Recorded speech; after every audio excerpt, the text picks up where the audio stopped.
La mente humana me fascina como nada en este mundo. No es de extrañar que uno sea perfectamente consciente de qué, cómo, cuándo y por qué tiene que hacer algo, y al mismo tiempo no esté por la labor de ejercer acción para materializar esa idea. ¿Qué se interpone entre lo que deseamos con fervor y lo que nos apetece? ¿Qué ingrediente impide que consumemos nuestras aspiraciones más profundas? ¿Qué es lo que verdaderamente nos obstaculiza para conseguir lo que queremos? Exacto, las emociones. Para entender el origen de las excusas me veo obligado a explicar la metáfora del elefante y el jinete, creada por el psicólogo Jonathan Haidt. Por un lado, el elefante es un mamífero de dimensiones colosales, que goza de un olfato excelente y de un oído exquisito, pero cuya vista dista mucho de ser perfecta. Al carecer de una visión periférica, su mecanismo natural de defensa ante estímulos inesperados recae sobre los otros sentidos. Por ello, el elefante representa la intuición. Por otro lado, el jinete está situado por encima del elefante. Dada su inteligencia, el jinete sabe cómo situarse a lomos del elefante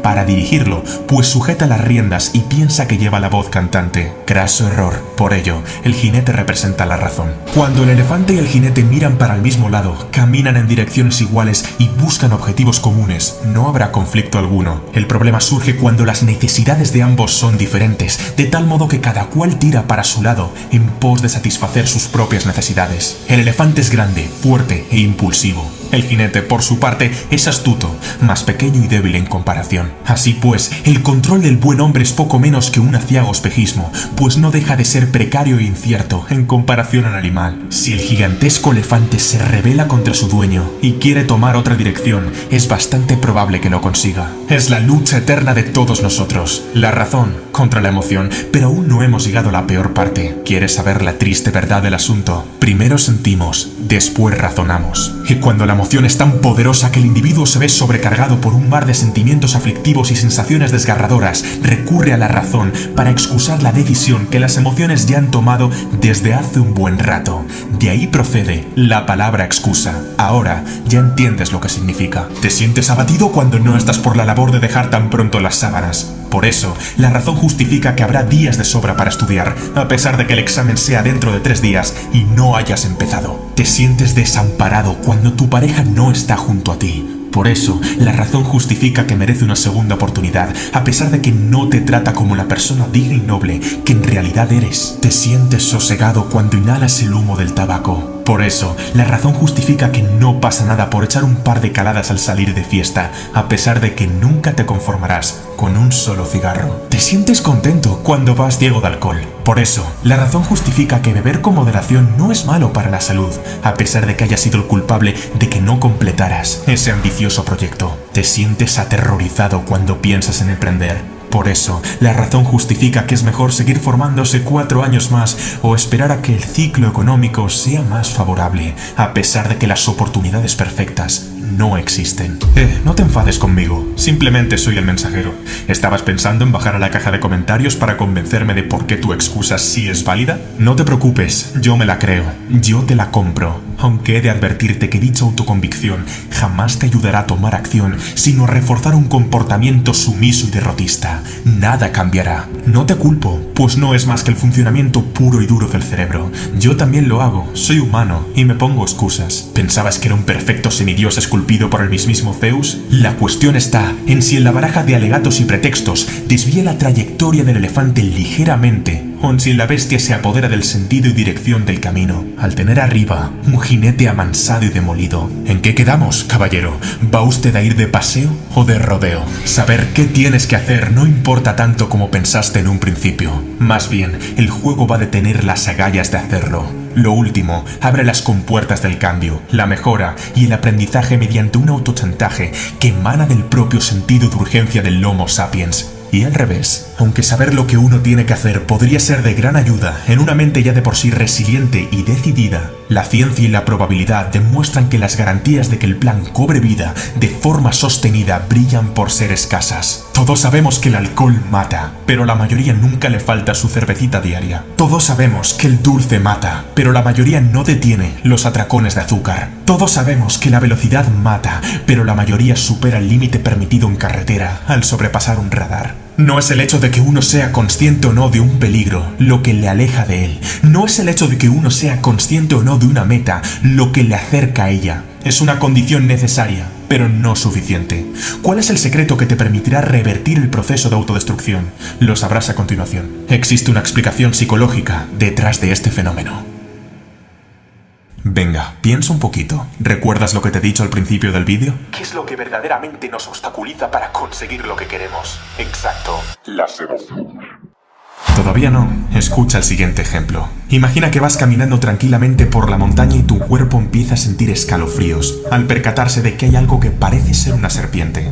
Unos instantes después de sentir tal miedo e inseguridad, la cognición dice, es un palo, lo que ocasiona un cambio repentino y automático en la sensación. El jinete ha corregido el movimiento visceral y preconsciente del elefante, pues ha recurrido al pensamiento para alterar la sensación primigenia de sobresalto y dar una respuesta distinta a la inicial. Esto es, al pensar que es un palo, el razonamiento crea curiosidad y tranquilidad, dando lugar a que el miedo desaparezca por completo. ¿Cómo reacciona el ser humano ante un estímulo externo? El cerebro activa en los 200 primeros milisegundos tanto el cerebro reptiliano como el sistema límbico, mediante una serie de neurotransmisores que dan lugar a la composición global de nuestra forma de procesar. El cerebro de reptil sabe muy bien cómo activar el instinto de supervivencia, pero todavía no se ha enterado de que ya no vivimos rodeados de tiburones monstruo, leones cavernarios y tigres dientes de sable. El sistema límbico provoca la emoción que sentimos, pero está muy lejos de tomar las mejores decisiones en lo que a relaciones humanas contemporáneas respecta. ¿Y qué sucede entonces? Se han examinado dos tipos de cerebro cuya reacción es totalmente diferente. Sin embargo,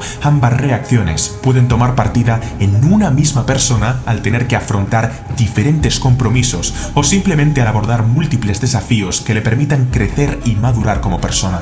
Por un lado, el cerebro tipo 1 consigue activar a los 800 milisegundos una tercera área denominada neocórtex, responsable del pensamiento avanzado, la razón, el habla, la planificación, etc. La corteza prefrontal es capaz de iniciar la cognición para modificar el pensamiento acerca del estímulo externo. Si lo que estoy viendo fuera una serpiente, se movería y emitiría un sonido diferente. Pero cuidado, no es dicho razonamiento lo que fulmina la emoción anterior, sino lo que crea otra emoción distinta que se adapta mejor a la coyuntura. Antes estaba asustado y ahora estoy relajado o curioso. Por otro lado, el cerebro tipo 2 ha de aguantar un auténtico tsunami emocional, de tal manera que el sujeto es completamente incapaz de activar la cognición y resolver el problema, tal y como hizo el cerebro tipo 1. Este fenómeno es básicamente lo que explica el fracaso escolar, el exceso de velocidad o la obesidad mórbida. Por último, cuando los impulsos intuitivos deciden cómo actuar, el neocórtex interviene posteriormente para justificar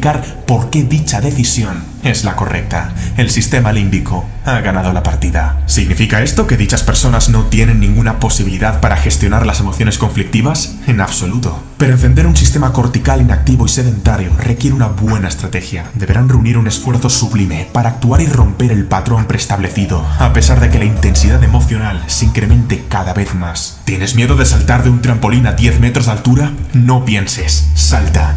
¿Tienes estrés porque el temario del examen es demasiado largo? No pienses, estudia. ¿Tienes tristeza cuando tu quinto proyecto ha fracasado? No pienses, continúa. Poco a poco, el jinete tomará el mando y acaparará más poder. Por el contrario, si no se controla adecuadamente a un cerebro tipo 2, las consecuencias pueden ser fatales. Guiarse por las emociones es un paseo aleatorio. Tan pronto como se acierte en una decisión, se tomará otra cuya implicación es de proporciones hecatómbicas. Sigue tu corazón es, literalmente, la filosofía del drogadicto. Es aquí donde nacen las excusas. ¿Recuerdas? El elefante gana la partida al jinete, comienza a andar sin su consentimiento y, al verse incapaz de frenar al animal, elabora un pretexto que argumente por qué éste ha salido disparado en una dirección específica en contra de su verdadero interés. Sea como sea, cada vez que alguien toma una decisión, primero ha sentido en su cuerpo. Después, habrá algo que lo justifique o desmienta a nivel cognitivo. La inteligencia se puede entender desde la acepción de intelliger, esto es, seleccionar entre. Cuando yo soy inteligente, significa que, entre todo lo posible, escogeré lo más adecuado a la situación. La inteligencia emocional implica que el individuo elija la emoción más apropiada para el estímulo externo, entre todas las que se encuentren a su disposición. La emoción decide y la razón justifica. Dicho de otro modo, todas las decisiones son emotivas. Y después, la razón explica la emoción que se experimenta en un principio o la transforma en otra que consigue desbancarla. Pero es lo que uno siente, lo que determinará el rumbo de la trayectoria. Si estás en cólera, el mundo se ve distinto a si estás en templanza. Si estás en miedo, el mundo se ve distinto si estás en seguridad. Si estás en letargo, el mundo se ve distinto si estás en júbilo. El pensamiento es un buen evaluador, pero no un buen gestor. La gestión tiene que producirse de emoción a emoción. El trabajo de saber lo que hay que hacer corresponde a la corteza prefrontal, pero ser capaz de hacerlo tiene que ver con la inteligencia emocional. Es decir, si el sistema operativo que se utiliza es el cerebro tipo 1 o el cerebro tipo 2. ¿Comprendes ahora por qué tanta gente se refugia en las excusas? ¿Entiendes ahora por qué saber lo que hay que hacer no basta? No todo el mundo ha aprendido a seleccionar sabiamente. No todo el mundo sabe gestionar sus emociones, y no es raro. Nadie nos ha enseñado a hacerlo. El factor que aniquila la existencia de miles de individuos es precisamente la kriptonita de su cambio. El problema es que una gran parte de las personas, al no entender las emociones más conflictivas, se asustan y prefieren fundamentar el dominio que éstas ejercen sobre su voluntad mediante justificaciones elaboradas por la razón. Es que no tengo tiempo para ir al gimnasio, dijo Juan mientras buscaba olvidarse de su tristeza, consumiendo porquería televisiva. Es que mi jefe tiene que subirme el sueldo, dijo Laura tras calmar su ansiedad, comprándose 3 pares de zapatos carísimos. Es que las editoriales no me publicarían el libro, dijo Esteban para justificar el miedo a lo que el lector pueda pensar de él. Es que, mira, te digo una cosa, quizás a ti te puedas engañar, pero a mí, bueno, qué narices, sí. Podrías embaucarme, ¿y luego qué? Tu vida seguirá siendo exactamente la misma, menos es que y más hay que, es lo que quiero escuchar.